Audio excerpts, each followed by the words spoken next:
حضرت حسین رضی اللہ تعالیٰ عنہ نے ان دنوں میں جو وہاں گزرے ہیں، جتنے بھی کوفی آئے ہوئے تھے نا، اکثر و بیشتر تو کوفے کے لوگ تھے، ان سے کہا کہ میں خود نہیں آیا، تم نے مجھے بلایا تھا، اے فلاں ابن فلاں کیا تم نے مجھے خط نہیں لکھا تھا کہ آؤ؟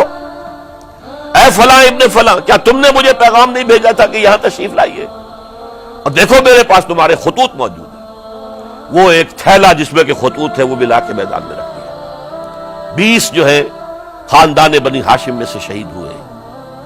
حضرت حسین رضی اللہ تعالیٰ عنہ کا ایک بہت ہی انفنٹ چھوٹا بچہ وہ بھی شہید ہوا۔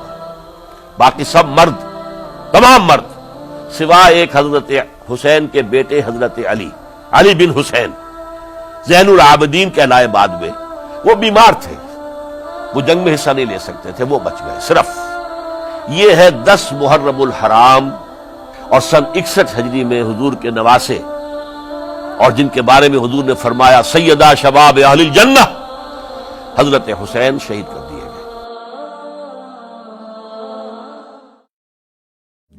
کوفہ چونکہ حضرت حسین کے پاس پیغام آ رہے تھے کوفے سے، چونکہ کوفے کو حضرت علی نے دارالخلافہ بنا لیا تھا، اور وہاں سمجھا جاتا تھا کہ حضرت علی کے ہمدرد اور حضرت شیعان علی جنہیں ہم کہیں، ان کے ساتھی ہم خیال یہ لوگ ہیں کثرت کے ساتھ، اور وہاں سے اب خطوط کا تانتا شروع ہو گیا، آپ یہاں آئیے، ہم بےتاب ہیں، آپ کا استقبال کریں گے، آپ کے ہاتھ پر بیعت کریں گے، تاکہ یہ جو قیصر و کسریٰ کی سنت شروع ہو رہی ہے اس کو روکا جا سکے۔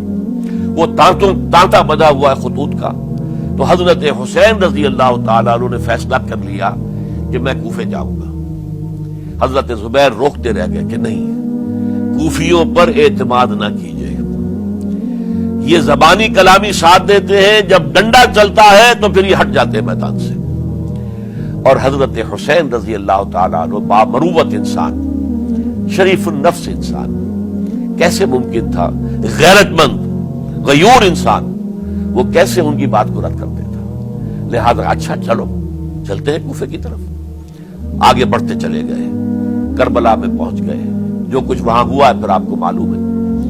اس میں یہ بات ہے، پہلے 1000 کا لشکر بھیجا تھا عبید اللہ ابن زیاد نے، اس پر حضرت حسین رضی اللہ تعالیٰ عنہ نے جو باتیں کہیں وہ کچھ اثر انداز ہو گئی۔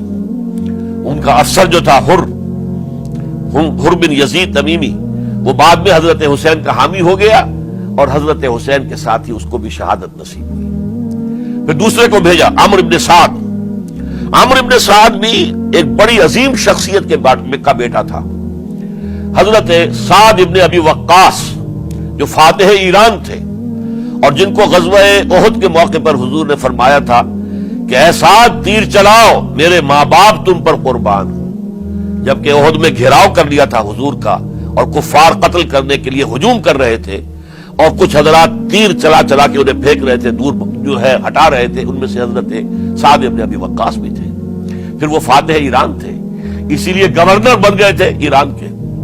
سعد جو ہے ان کا بیٹے، یہ عمرو جو ہے، یہ اب ایک بڑے صوبے کا گورنر بھی تھا، اس وقت 4000 آدمی دے کر بھیجا۔ وہ بھی نرمی کرتا رہا، اس نے کوئی تشدد نہیں کیا، اس کے اندر بہرحال اپنے عظیم باپ کے خون کا کچھ اثر تھا۔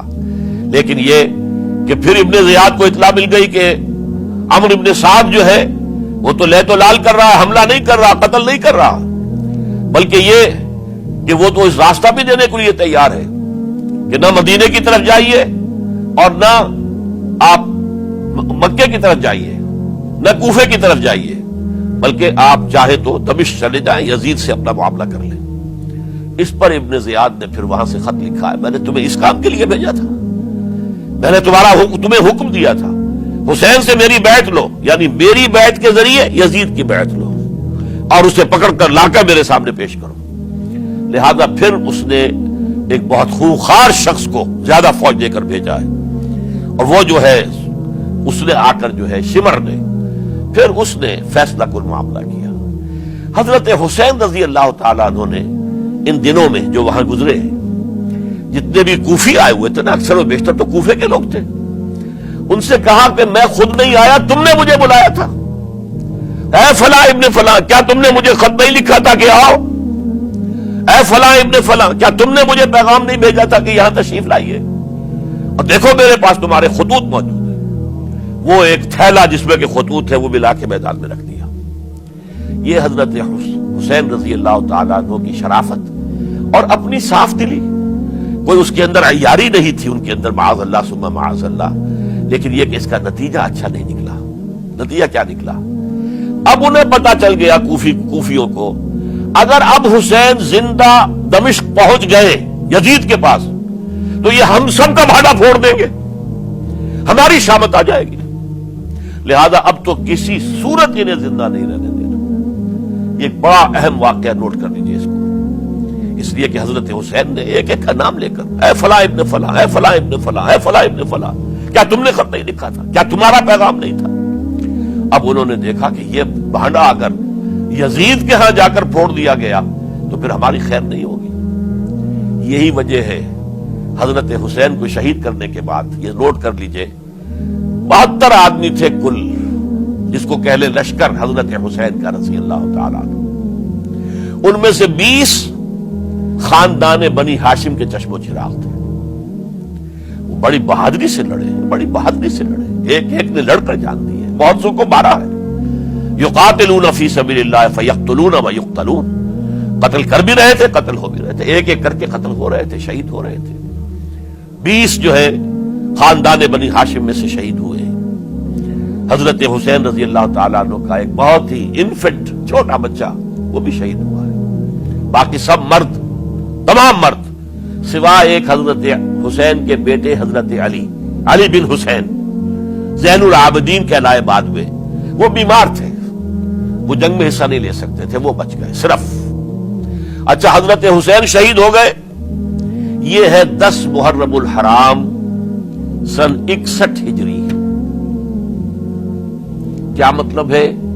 حضور کے انتقال کے ٹھیک 50 برس بعد، سن 11 ہجری میں حضور کا انتقال، اور سن 61 ہجری میں حضور کے نواسے اور جن کے بارے میں حضور نے فرمایا سیدہ شباب اہل الجنہ، حضرت حسین شہید کر دیے گئے. اور اس کے بعد اس لشکر نے خیموں کو آگ لگا دی. یہاں نکتہ سمجھ لیجیے، آگ کیوں لگائی؟ انہیں معلوم تھا ہمارے خلاف ڈاکومنٹری پروف موجود ہے وہاں پر، وہ ہمارے خطوط کے تھیلے وہاں موجود ہیں. اگر وہ باقی رہ گئے تو ہماری شامت آ جائے گی، ہمیں کون بچائے گا؟ تاکہ وہ ریکارڈ جو ہے ان کا وہ تلف ہو جائے، سارے خطوط جو ہیں وہ جل جائیں، تاکہ ان کے خلاف ثبوت باقی نہ رہے. یہ عظیم سانحہ کربلا ہے